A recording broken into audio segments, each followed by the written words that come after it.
Hello guys, welcome to IQ student point YouTube channel.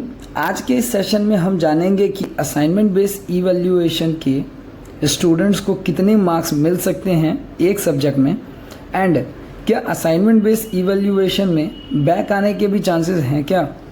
काफ़ी students के बहुत से डाउट्स थे इस टॉपिक के बारे में, सो डिस्कस करेंगे बहुत कुछ। But before we start, you may like my efforts and subscribe your YouTube channel IQ Student Point as well as join us at Telegram today. So हम पहले अपने फर्स्ट पॉइंट पे आते हैं कि स्टूडेंट्स को असाइनमेंट बेस्ड इवैल्यूएशन में एक सब्जेक्ट्स के असाइनमेंट में रफली कितने मार्क्स मिल सकते हैं।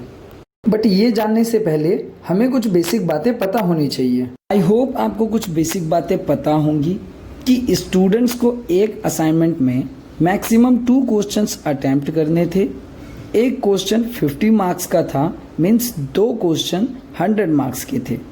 एंड स्टूडेंट्स को सब्जेक्ट क्लियर करने के लिए मिनिमम 40% मार्क्स लाने होंगे।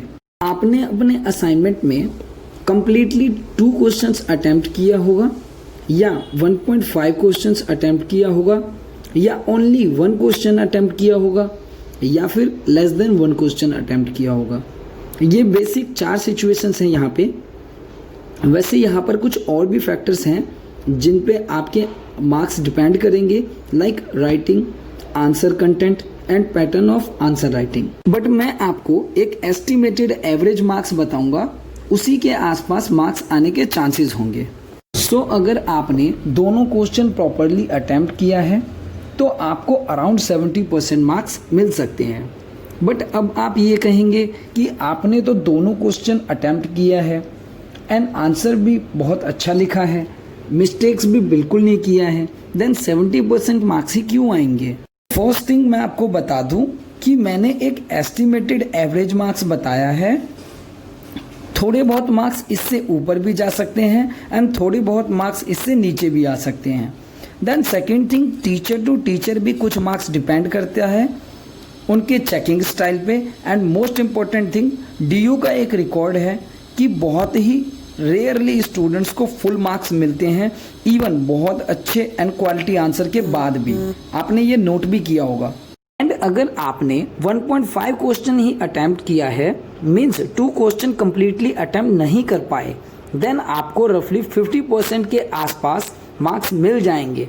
बट अगर आपने ओनली 1 क्वेश्चन ही अटेम्प्ट किया है, देन पासिंग मार्क्स भी मिलना मुश्किल है, क्योंकि पासिंग मार्क्स 40% है एंड 50 में से 40 मार्क्स लाना is a quite challenging task. But अगर किसी स्टूडेंट ने अपने असाइनमेंट में एक क्वेश्चन भी प्रॉपरली नहीं किया है, means less than 1 question attempt किया है, देन अकॉर्डिंग टू मी उस स्टूडेंट का सब्जेक्ट में बैक आना कंफर्म है।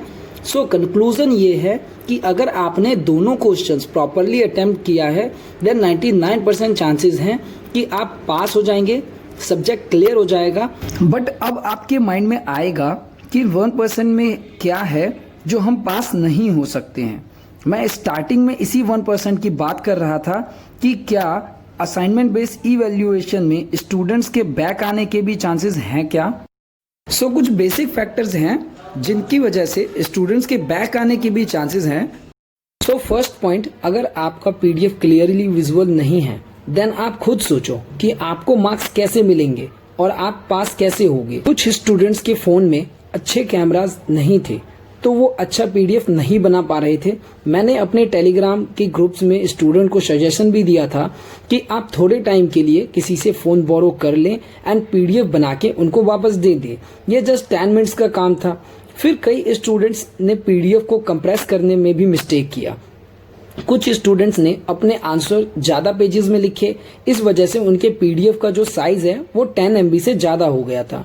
तो 10 MB से बड़ी फाइल को अपलोड नहीं कर सकते थे, 10 MB साइज लिमिट था वहाँ पे, इसलिए स्टूडेंट्स ने PDF को कंप्रेस किया। मोस्टली स्टूडेंट ने ठीक कंप्रेस किया एंड अपने आंसर्स को दोबारा चेक भी किया। बहुत सारे स्टूडेंट्स ने मेरे साथ भी अपने आंसर्स को शेयर किया आफ्टर कंप्रेशन। मैंने उनको बताया कि उनका आंसर ठीक भी है, अगर कहीं मिस्टेक था तो मैंने उन स्टूडेंट्स को भी बताया। बट अगर किसी स्टूडेंट ने PDF को ठीक से कंप्रेस नहीं किया तो PDF रीडेबल नहीं रहता है। PDF ज़्यादा कंप्रेस होने की वजह से क्लियरली नहीं दिखता है।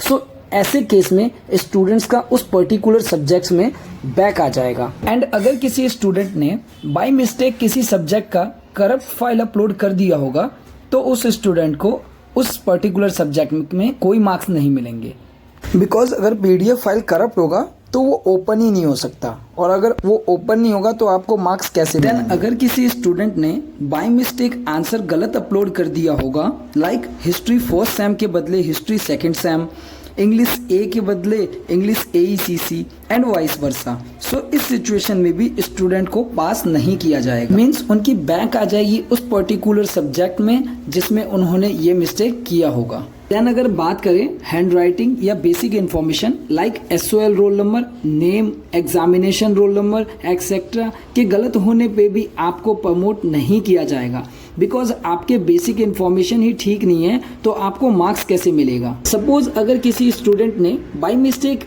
SOL रोल नंबर या एग्जामिनेशन रोल नंबर लिखने में 1 या 2 डिजिट की गलती कर दी होगी, तो सोचो अब टीचर को कैसे पता लगेगा कि वो स्टूडेंट कौन है। इसलिए ये भी रीजन हो सकता है बैक आने का। सो आई होप इस सेशन में आपको बहुत कुछ जानने को मिला होगा। आप चाहें तो इस इंफॉर्मेशन को अदर स्टूडेंट्स के साथ शेयर करके उनकी भी हेल्प कर सकते हैं। एंड अगर आपका कोई डाउट है या कोई क्वेरी है तो आप मुझसे कमेंट बॉक्स में भी पूछ सकते हो। वंदे मातरम, जय Hind, thanks for watching this and God bless you all.